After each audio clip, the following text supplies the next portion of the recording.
Now move to motion 54, fires in high-rise buildings. It's to be moved by the Fire Brigades Union and seconded by the GMB. General Council supports the motion. Thank you. President, Congress, Matt Wrack, Fire Brigades Union, moving motion 54. The most difficult and harrowing duty I've ever had to perform as an official of the Fire Brigades Union, both as General Secretary and formerly as a lay official, has been to visit the families of who have lost someone killed at work. I'm sure there are other officials in the room here today who've had to deal with similar events. Sadly, it is something that has happened all too often. On the 2nd of February 2005, a fire broke out in a block of flats in Stevenage that was to claim the lives of a resident and 2 firefighters. Now, any death at work is a horrendous tragedy. What we had here also was some remarkable heroism from the crews of Blue Watch Stevenage who attended that fire to try to fight the fire and to save lives, and in particular, Michael Miller and Jeff Warnham, who rescued one member of the public but died while trying to save the life of another.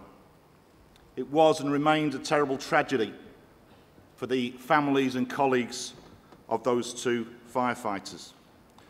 And we often discuss statistics about accidents, fatalities and so on, and I'd just like to remind people that behind those statistics lie real people, real families and real tragedies.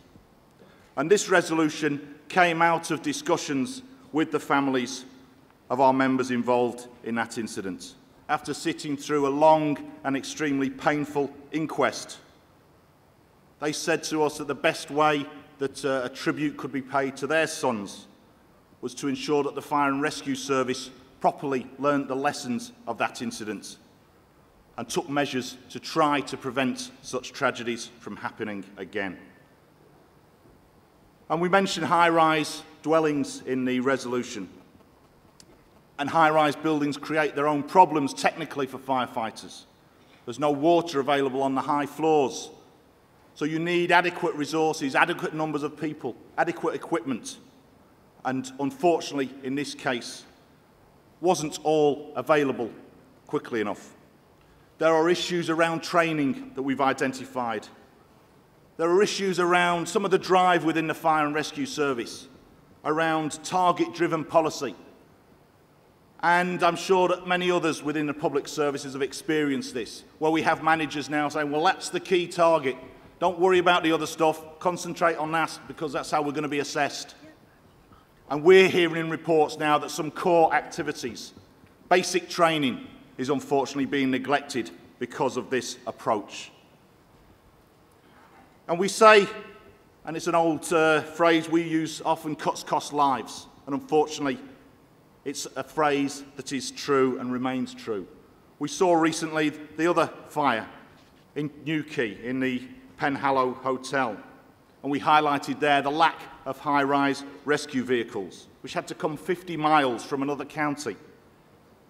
And the irony in Cornwall was that only 2 or 3 months before that, we'd had to be lobbying and protesting at the county council to stop further cuts, which would have meant, had they gone through, we would have had even less resources to fight that fire than we had, and even those resources were stretched as the incident highlighted. And I think there's a clear call which I would make here to Cornwall County Council. They've got an opportunity to withdraw the threat of those cuts, and I would hope that they take the opportunity to do so. Our motion is about the safety of firefighters and of the public. And the cause of the fire was one of these things, a tea light. We bought a bag of them in Brighton today. You can buy 100 of them for £1.48 from a well-known chain store. There is actually a very small fire safety message on the back. But it was an issue raised by the coroner, and we'll be campaigning, hopefully with the Fire and Rescue Service, with government, to make sure there are improvements, better advice for people on the use of those things, because it was that placed on a television set that caused the fire that led to those 3 deaths. We need joined-up policy in relation to this. We discussed this morning the issue of housing. We discussed this morning the issue of poverty. Well, the fact is, if you live in social housing, you're more likely to suffer from a fire, and you're more likely to be killed in a fire. And if you're poor, you're more likely to suffer from a fire, and you're more likely to be killed in a fire. So we want policies that address those inequalities. We want the Fire and Rescue Service, local authorities, housing providers to work together. We'll be approaching you over the coming months for your support in that, for your members' support, for Tenants Association support, and we will not be letting this issue drop. That's going to be our tribute to Jeff and Michael. I move.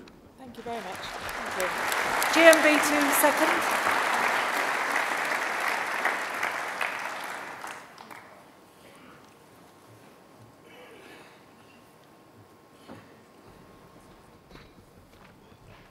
Chair, Congress, Georgia Cruikshank, GMB.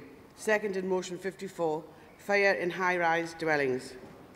The GMB welcomes the work that has been undertaken by the Fire and Rescue Services to increase public awareness of the dangers of fires in properties, especially high-rise flats.